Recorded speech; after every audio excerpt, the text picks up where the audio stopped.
The house smelled like rosemary, roasted garlic, and tension. It was Thanksgiving in Northern Virginia, where the dining room looked like a magazine spread. Gold-rimmed plates, crystal glasses, linen napkins folded into swans. Malik stood at the head of the table, carving knife in hand, slowly slicing through the turkey breast while trying to ignore the tight smiles and stiff postures around him. He had done this before, 3 years in a row now, but something felt different this time. Elena, his wife, sat to his right, her fingers nervously fidgeting with the edge of her plate. Her father, Robert Whitmore, sat at the far end, wine glass untouched, jaw clenched. Her mother offered a frozen smile from behind the mashed potatoes, like she was holding back a scream or a secret. Malik set another slice of turkey on the serving platter and looked around the table. White meat or dark? No one answered. Then Robert leaned back in his chair, folded his arms, and spoke like he was announcing the weather. Unless you return the $50,000, you don't come back here again. Elena's fork slipped from her hand. The clang echoed through the room. Her face went pale. She turned slowly toward her father, as if hoping she'd misheard him. "What?" she whispered. Robert didn't blink. "You heard me!" Malik froze with the knife still in hand, hovering just above the turkey. "Excuse me." "I'm not repeating myself," Robert said calmly. "The money's missing. 50 grand. Gone from the investment account. Transferred in your name, Elena." Malik turned to his wife, searching her face for answers. She looked shocked. Not defensive. Shocked. "I didn't take anything," Elena said softly. Robert's tone hardened. "Well, someone did, and your name's on the wire." Across the table, Elena's older brother sipped his wine slowly, eyes fixed on his glass like it was a performance. Her sister let out a soft, almost imperceptible snort. No one rushed to defend her. Not even her mother. Malik placed the carving knife down gently on the table. The silver hit the wood with a quiet finality. He glanced at Elena's family, every single one of them white, wealthy, and looking at Elena like she'd just stolen from a church basket. Malik had dealt with racism before, in boardrooms, in airports, in interviews, but never this quiet, never this personal. Elena's lower lip trembled. "Dad, why would I ever take from you?" "You're the only one with access," Robert replied. "You set up the online portal for your mother, didn't you?" "I helped her. That's all." "Exactly." Malik leaned slightly forward. "Has there even been an investigation? Any proof beyond just blaming her?" Her brother chuckled without looking up. "Maybe don't talk about investigations, man. You barely even know how this family works." Malik looked at him for the first time. Really looked at him. "No," he said. "I think I know exactly how this family works." Elena's mother finally spoke, voice tight. "This isn't about race." Malik didn't even turn to her. "It's always about race. You just pretend it isn't." Her sister rolled her eyes. "Here we go." "Stop!" Elena snapped suddenly. "Just stop. All of you." Her voice cracked, raw and unfamiliar. "I have never taken anything from you, and you know that. You just needed a reason to finally push me away." Silence. Then Robert said, "You married outside of what we believed in, Elena. That doesn't mean we didn't try." Malik stood still for a moment, letting the words hang. Then, calmly, he reached down, wiped his hands with the napkin, and picked up the carving knife again. Not to carve, but to place it down slowly and deliberately at the center of the table. "I guess," he said, voice low, steady, "it's time you all saw what truth actually looks like." The first time Malik met Elena's family, her father asked if he played football. It was at a summer BBQ, the kind where everything looked perfect on the outside. Grilled corn, lemonade pitchers, clean-cut guests with polite laughs and sharp eyes. Malik had smiled then, shrugged it off. Nah, cybersecurity. Not much tackling there. Robert had chuckled awkwardly. Smart. Good. Good for you. Elena's mom served him iced tea like he was a guest of honor, then complimented him with a phrase that stuck in his ears long after. So well spoken. At the time, Malik told himself it was ignorance, not malice. Just people stuck in a world they didn't realize was too small. But over time, those comments didn't stop. They got quieter, sharper. Like the time Robert said during dinner, "I just think people should stick to their own cultures. Makes things easier, simpler." Or when Elena's sister muttered, "She's just rebelling," as if Malik were a phase in her life instead of the man she married. Still, Elena believed they'd come around, that the tension would melt with time. Malik wanted to believe her, so he endured the side comments and shallow compliments.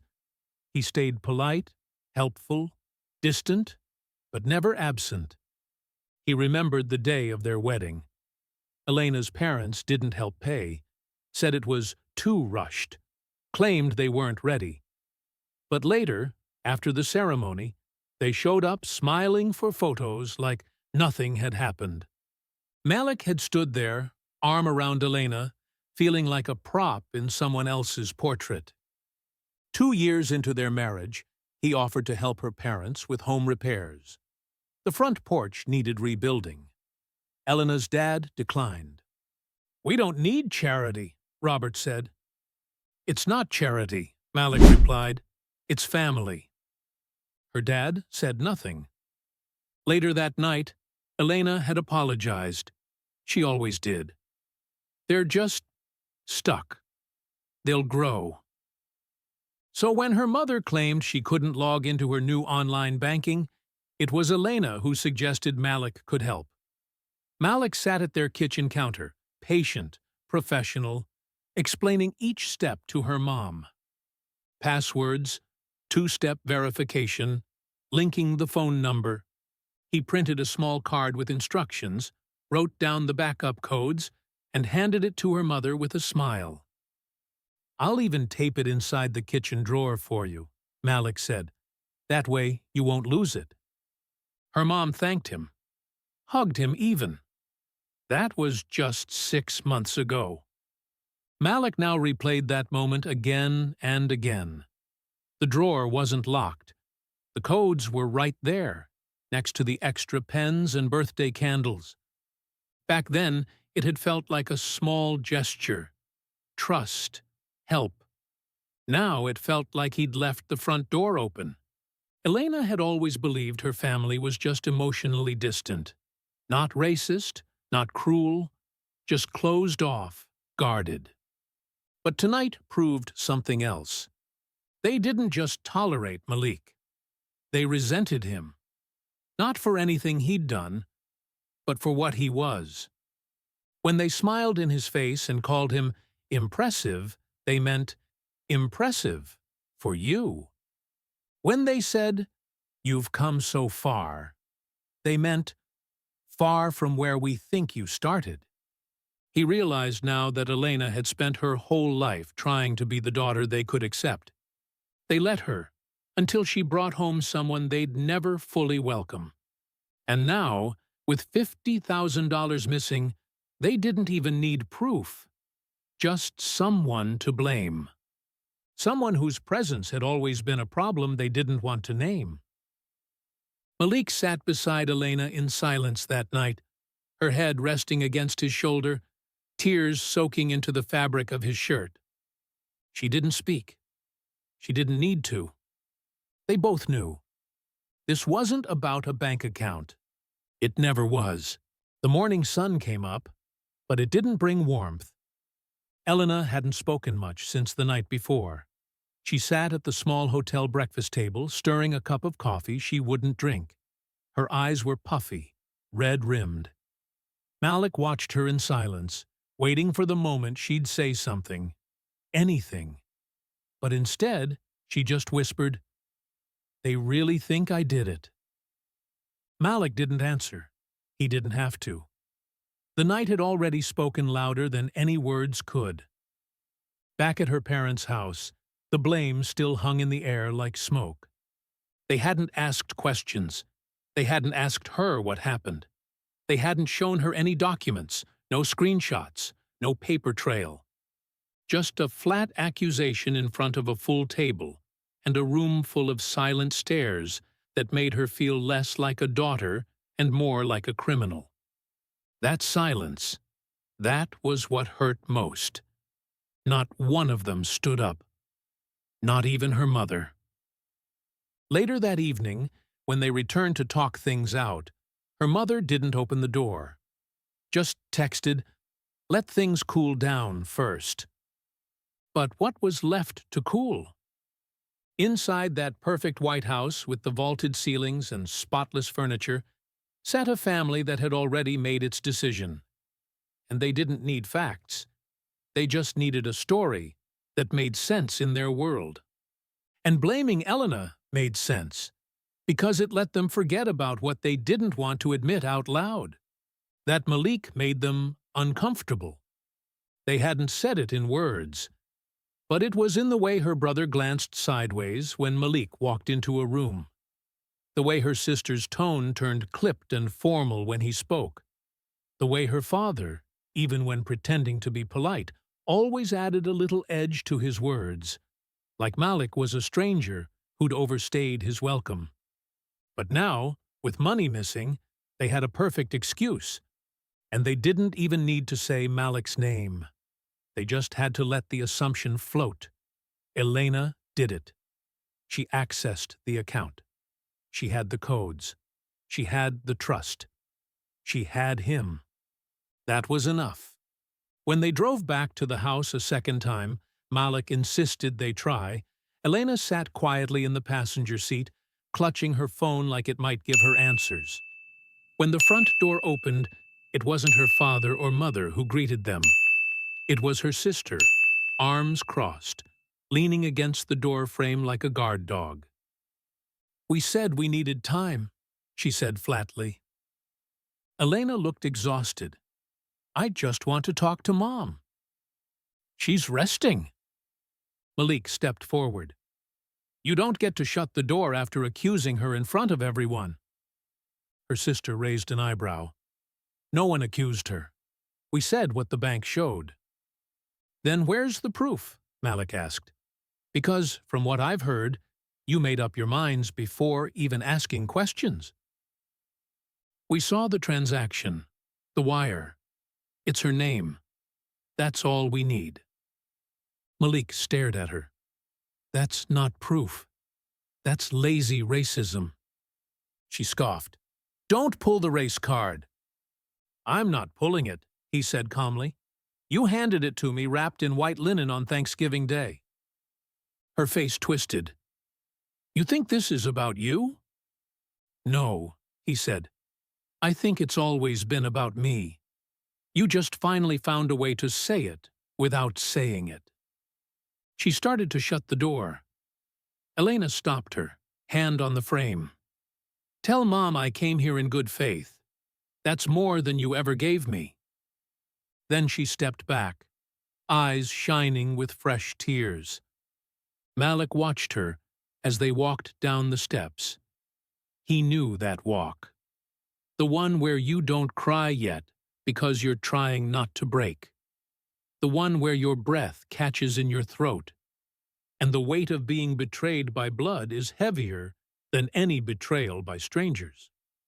He didn't speak until they were back in the car. Then he asked quietly, "Do you want me to dig?" She nodded, eyes still forward. I need to know who did this. And if it's one of them? Her voice didn't shake this time. Then I want them to know they picked the wrong woman and the wrong husband. Malik nodded once. It was time to stop being polite. Malik didn't need much time. He'd spent years tracking internal fraud, working with data teams to unearth things companies paid millions to bury. But this was personal. And when it's personal, the patterns stand out faster. He started with the basics. Access logs. Elena's parents banked with a regional institution, Montvale Financial. Not huge, but known for its old money clientele and rigid digital infrastructure. He called in a quiet favor from a friend who worked in back-end compliance at a cybersecurity firm they'd partnered with before. Just need anonymized IP history from one login profile, he said. Private. Nothing leaves your system. A few hours later, he had it. 3 logins tied to the parents' retirement account. All from the same IP, their home. He flagged one detail instantly. The first login happened 2 weeks before Thanksgiving, around 2:11 a.m. Too late for Elena. She was with Malik that night on a work trip in Chicago. Hotel receipts, flight records, and location data confirmed it. Second login, 7:45 p.m. 5 days later. Same IP, but not the same device. The browser fingerprint was different. Mobile access. A Samsung tablet, freshly registered. New cookies. No previous browsing history. He leaned back in his chair, reading the data twice. Elena's parents didn't own a tablet. But her brother did. Same model. Malik had seen it before. Always in his hands. Always half-charged. Then came the transfers. 3 of them. Spaced 5 days apart. First, $25,000.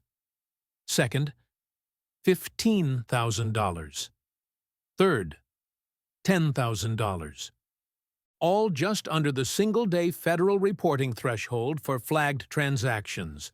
Whoever did this knew how to move money without raising alarms. He paused. Most people wouldn't have caught that. But Malik did. Because the same tactic was used by scammers in a Florida-based elder fraud ring he helped bust 2 years ago. Spread the theft out. Avoid detection. Use local IPs. Keep the numbers small enough to look like legitimate withdrawals. But this wasn't a stranger. This was family. He took a deep breath and opened another tool. Face recognition logs. Teller snapshots.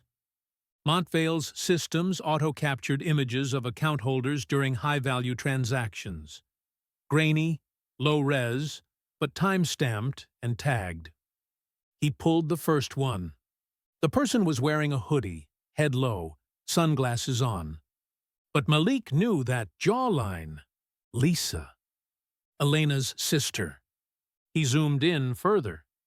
In the still frame, she leaned in toward the counter, then pulled her sunglasses down just enough to show her ID. The next image showed her signing a document. The signature was neat, familiar.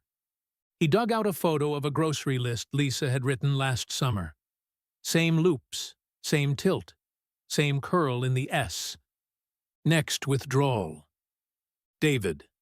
No disguise, no sunglasses, just walking in like he owned the place, smiling, joking with the teller. Third withdrawal. Lisa again. Same hoodie, different glasses, same arrogance. They weren't being sloppy. They were being confident. Because they thought Elena wouldn't question them. And if she did, they could just point at Malik.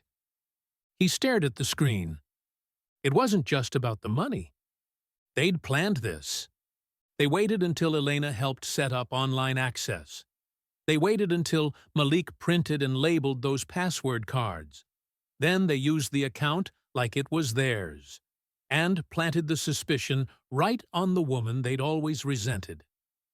He checked the password recovery logs. The online banking password had been reset 3 days after the final withdrawal, sent to a backup email. He traced the recovery number attached to that email. David's cell. His fingers hovered over the keyboard, the rage rising now. Not the loud kind, the cold kind, the calculating kind.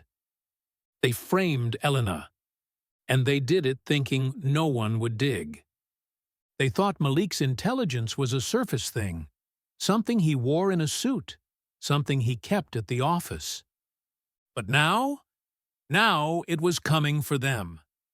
He compiled everything: screenshots, bank logs, device fingerprints, teller snapshots, time-stamped withdrawals, signature overlays, recovery access chains. And he knew exactly what he had to do. They wanted to treat Elena like a criminal. Time to show them what it looks like when the criminal is already in the family photo. The folder was black, slim, and heavy with evidence. Malik zipped it shut and placed it gently on the passenger seat. He didn't blast music during the drive, didn't practice what he'd say. He just let the silence ride with him. The street looked the same as it always had. Clean sidewalks, trimmed hedges, 2 American flags hanging politely in the breeze. But the house? It didn't look like a home anymore. He parked at the curb and sat there for a moment.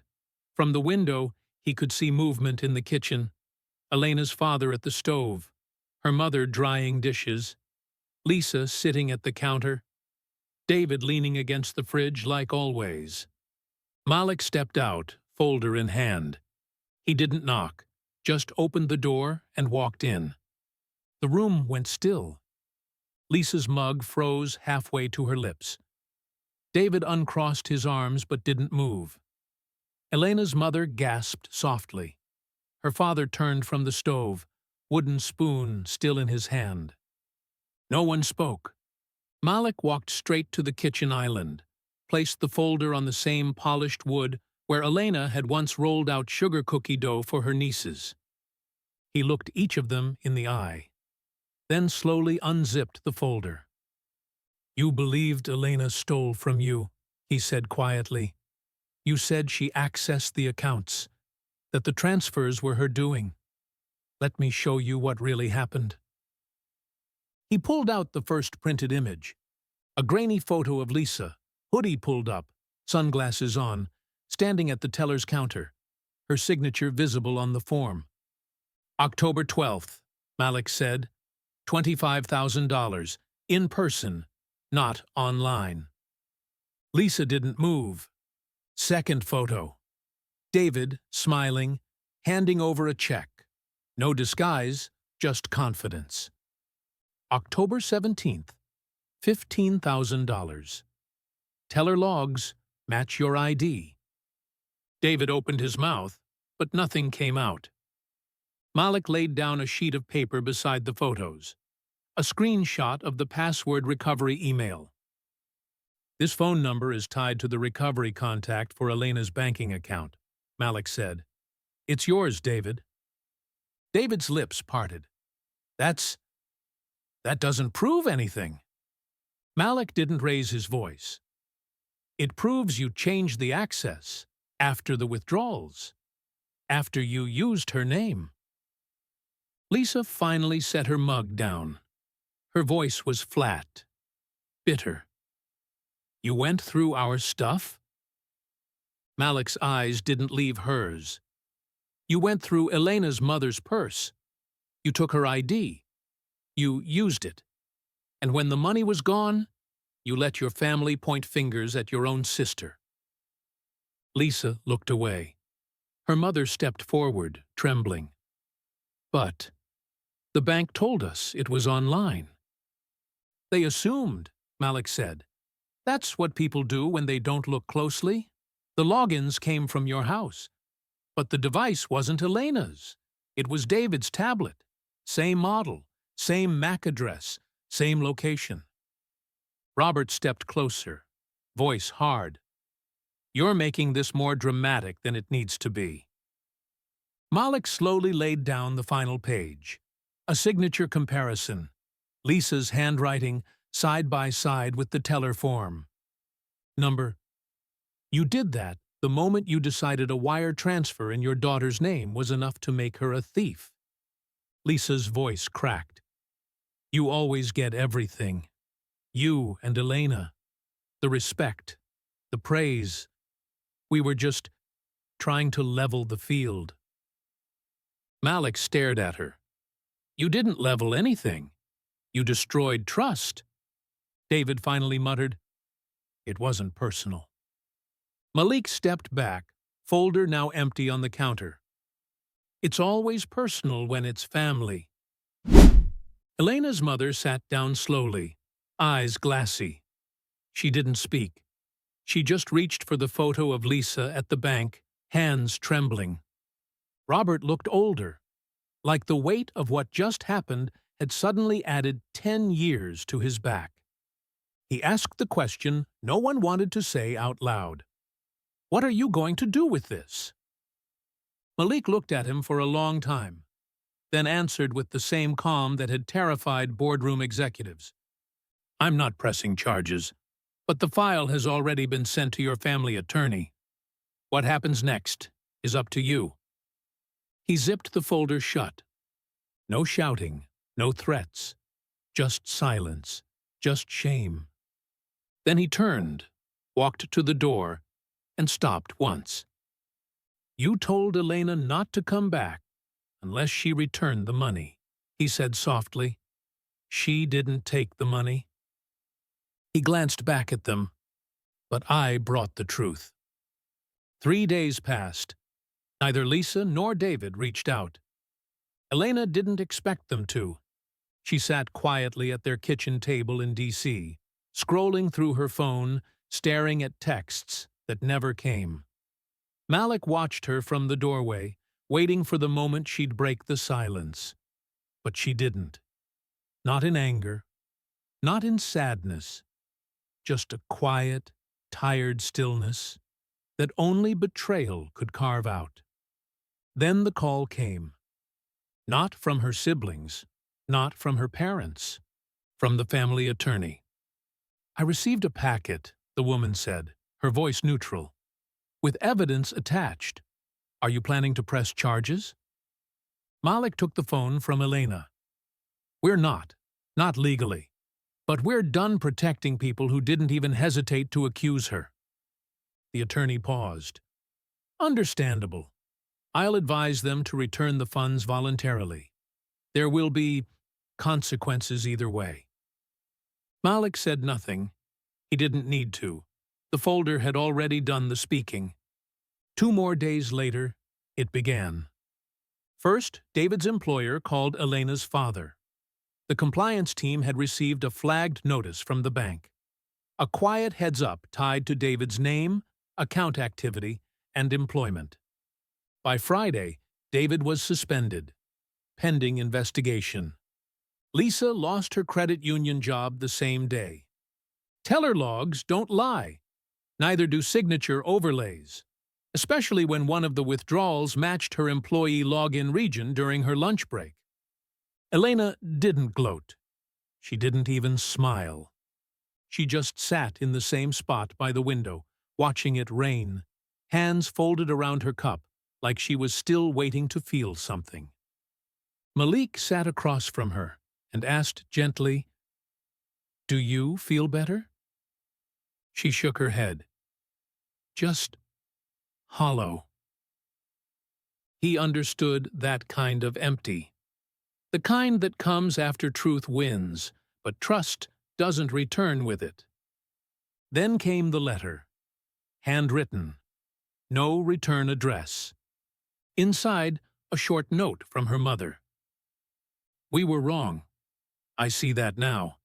But I stayed silent when I should have asked. And I know that silence hurt more than any accusation. I'm sorry.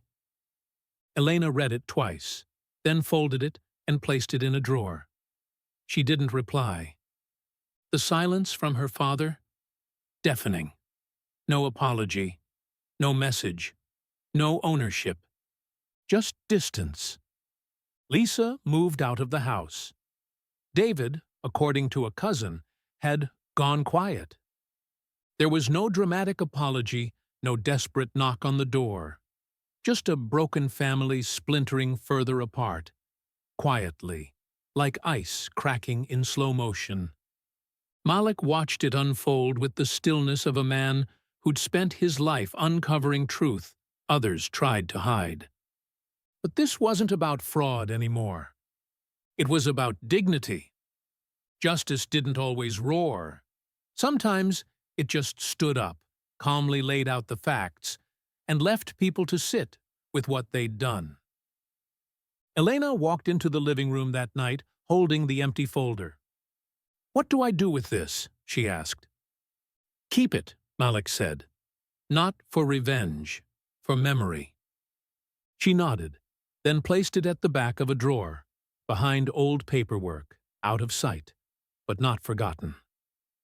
Later that week, Malik got a call from a local legal aid clinic. He'd submitted an idea proposal months ago. Something small, a pro bono initiative to help victims of financial abuse, especially among interracial couples and elderly black clients often dismissed by traditional banks. The board approved it. "We want you to lead it," they said. Malik said yes without hesitating. Not for revenge, for restoration. Because when the people closest to you decide your truth is too inconvenient to believe, sometimes the best thing you can do is build something they can't break. He came home that night and found Elena sitting at the window again, but her eyes looked different. Not lost, not broken, clear. "They gave up on me so quickly," she said, "like I was disposable." "You weren't," Malik said. "You just made them uncomfortable by refusing to stay small." She looked at him for a long time, and for the first time in days, she smiled. December came quietly. No calls, no invitations, no holiday plans. The family group chat had gone silent. No Christmas emoji spam from Lisa. No passive-aggressive links from David. No forwarded recipes from their mother. Elena didn't mute the chat. She just stopped opening it. She didn't ask Malik to put up a tree. He didn't ask either. They both knew neither of them was in the mood for ornaments and glitter. Not this year. They spent the holidays wrapped in quiet warmth. Just the two of them, a few friends, and a bottle of wine they didn't finish. Elena cooked. Malik handled the music. The door stayed locked, and for the first time in years, it felt like peace didn't need to be earned. It was allowed. One afternoon in January, she found a small package in the mail. No sender, but the handwriting was familiar. Inside was an old photo. 3 kids sitting on a back porch in mismatched Halloween costumes.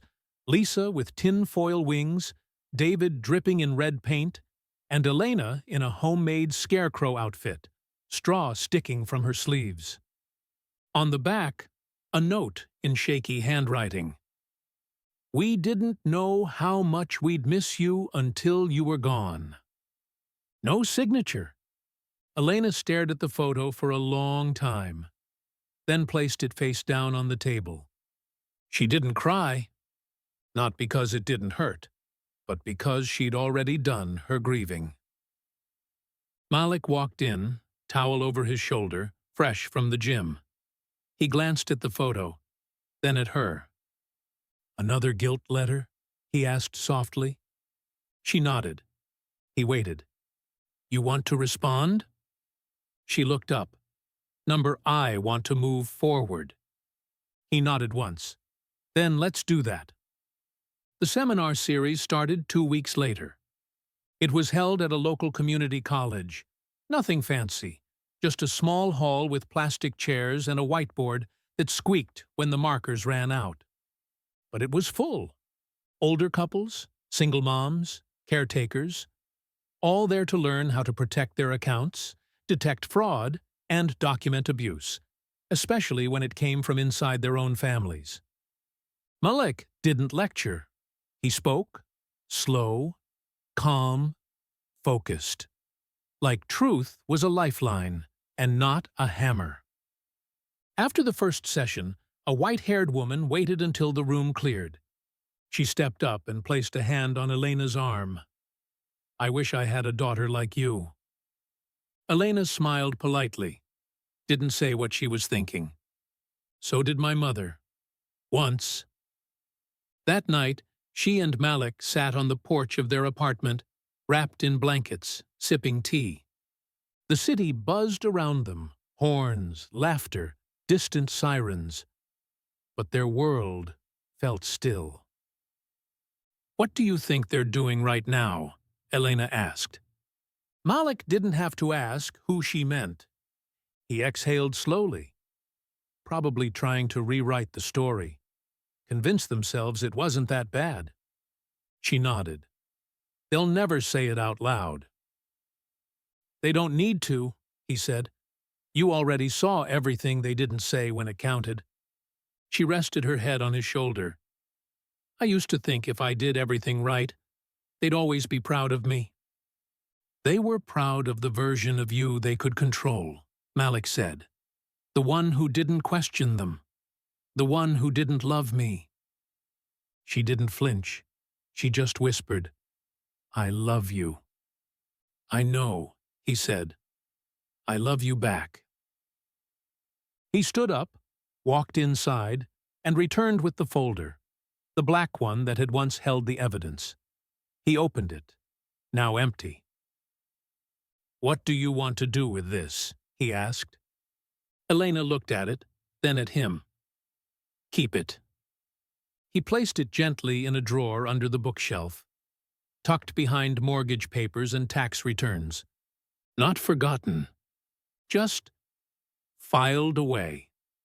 Not everything needed burning. Some truths deserved to be kept. Later that night, as they lay in bed, Malik whispered, "You know, they said, don't come back unless you return the money." Elena turned to face him, her voice quiet but firm. "I didn't take the money." He smiled. "But you brought something more dangerous." She raised an eyebrow. "You brought proof, and you walked away anyway." The light from the street lamp painted soft shadows across the room. Outside, the world kept turning. Inside, everything was finally still.